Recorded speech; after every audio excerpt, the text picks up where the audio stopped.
मंदिर बना रही है। हाँ। मंदिर तुम्हारा आस्था का विषय है। मंदिर पे वही बात करेंगे जिनको ध्रुवीकरण करना हो, जिनको आपस में लड़ाना हो।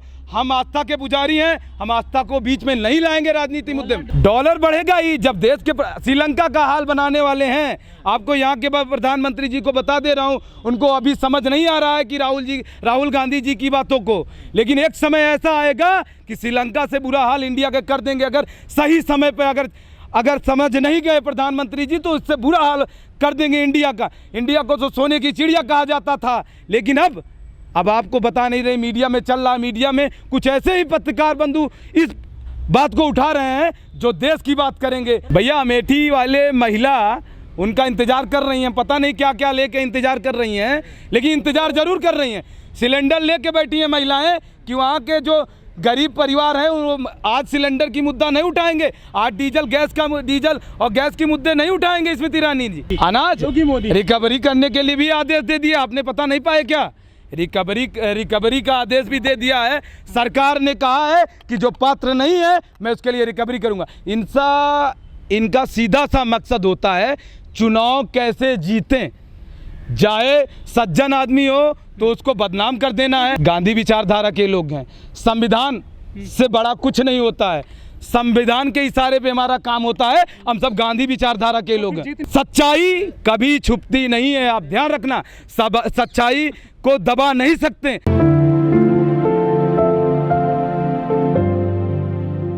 नाम है स्मृति ईरानी। स्मृति में अभी तक टीवी में नाटक का काम किया था, अब अमेठी में नाटक का काम जारी है। और आपको ये बता दें कि इसके पहले 400 में जब सिलेंडर थे तो सिलेंडर लेकर सड़कों पर बैठ जाने का काम स्मृति ईरानी का जारी था। तब उन्होंने प्रधानमंत्री को चूड़ी भेजने का काम करती थी। क्या आप चूड़ी नहीं भेज पाएंगे क्या प्रधानमंत्री जी को?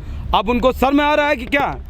तब अब डर लग रहा है अपने पद के लिए कि चाट काटता करके पद को पा लेना। अमेठी के लोग परेशान हैं। कोरोना में कौन था साथ? कोरोना में वहाँ पे कांग्रेस के सिपाही थे, यूथ कांग्रेस के सिपाही थे। राहुल गांधी जी के द्वारा भेजे गए मास्क, सैनिटाइजर और ऑक्सीजन सिलेंडर वहाँ पे लोगों तक पहुँचाया गया। भैया आपको ये बताना चाहता हूँ कि राहुल गांधी इसके पहले जगदीशपुर से रथ यात्रा शुरू किया था। उन्होंने तुरंत खड़े होकर बोले, भावुक रूप में बोले कि राहुल गांधी का अमेठी पारिवारिक नाता है, अमेठी से उनका घर का नाता है, अमेठी से उनका पुराना नाता है। वो अमेठी को कहाँ भूलें? अमेठी में आज भी उनके काम हो रहे हैं। वायनाड क्यों चले गए वो? भैया अंतर्राष्ट्रीय नेता हैं, अमेठी का नाम करने गए हैं वायनाड, तो वो भी जरूरी है। तो साथ साथ अमेठी का नाम वायनाड में हो, वायनाड का नाम अमेठी में हो। और देश के नेता हैं, कहीं से भी संविधान में चुनाव लड़ने का हक है, लड़ सकते हैं। अमेठी के लोग आज भी राहुल गांधी जी को अपना मानते हैं और सदैव मानते रहेंगे। अंतर्राष्ट्रीय इंटरनेशनल जो भी किसानों, युवाओं और नौजवानों की बात करेगा वो सबका वो दिलों पे राज करेगा। मोदी जी इंटरनेशनल हैं, कैसे फिर उनसे? मोदी जी ने हवाई चप्पल पहनने वाले लोगों को जहाज पे उड़ने के लिए बोला था, किसान को। तो आप उनके बातों से ये सहमति बना लीजिए कि वो कितने बड़े नेता हैं।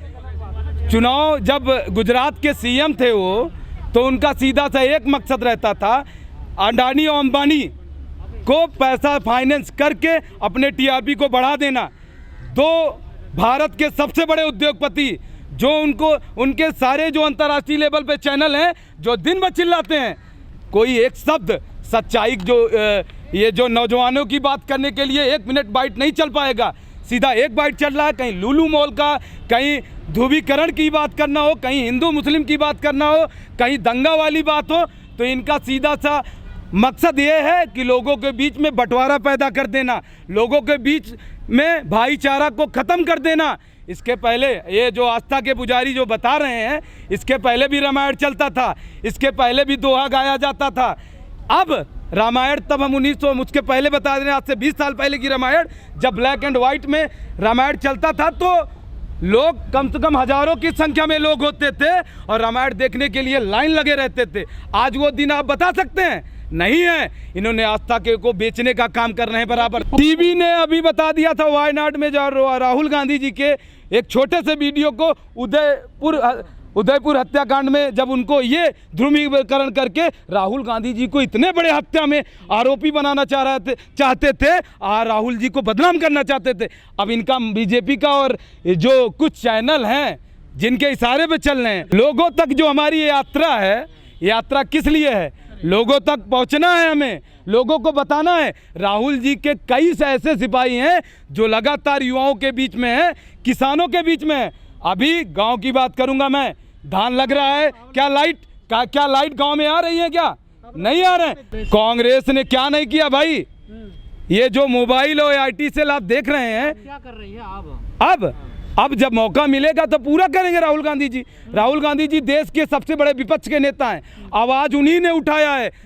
5 दिन राहुल गांधी जी को ED ने बुलाया, राहुल गांधी जी ने बोला आप बुला लो, जितने दिन बुला लो, एक कमरे में बंद कर लो, लेकिन हमारे साथ देश की जनता खड़ा है, युवा वो खड़ा है, महिलाएं लोग खड़े हैं, हम डरने वाले नहीं हैं। सोनिया जी 2G घोटाला में शुरू किए थे, 2G स्पेक्ट्रम, इनका बहुत घोटाला चलता है। जब चुनाव आता है, इनके पीछे का कोई एजेंडा नहीं है, इनका एक एजेंडा है कि कैसे हम राहुल गांधी और गांधी पर। आप सड़कों पे उतरते हैं तो दिखते क्यों नहीं है जनता को? क्योंकि मीडिया को है, मीडिया ही देश को और युवा साथी को, किसानों को आप सब के माध्यम से दिखाया जाता है, लेकिन आप सब तो ऐसे की कमी थोड़ा, ये कांग्रेस भी खरीद ले 2-4 चैनल।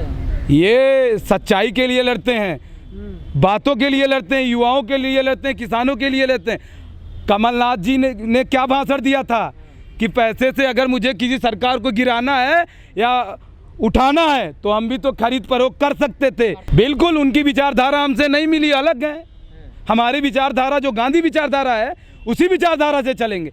जो RSS की विचारधारा है उसका हम शुरू से लाठी डंडा हाफ पैंट छोटे छोटे स्कूलों में, विद्यालयों में पूजा कराकर लड़कों को ध्रुवीकरण का काम करने का काम RSS जो नफरत पैदा कर रही है, इसको हम हटाने का काम करेंगे। ये आपको टाइम बताएंगे, ये आपको समय बताएगा। आने वाला समय जो है 2024 में राहुल गांधी जी किसानों के लिए, युवाओं के लिए, बुजुर्गों के लिए निकल चुके हैं। हम सब उनका साथ दे रहे हैं, हर मोड़ पर उनका साथ देंगे।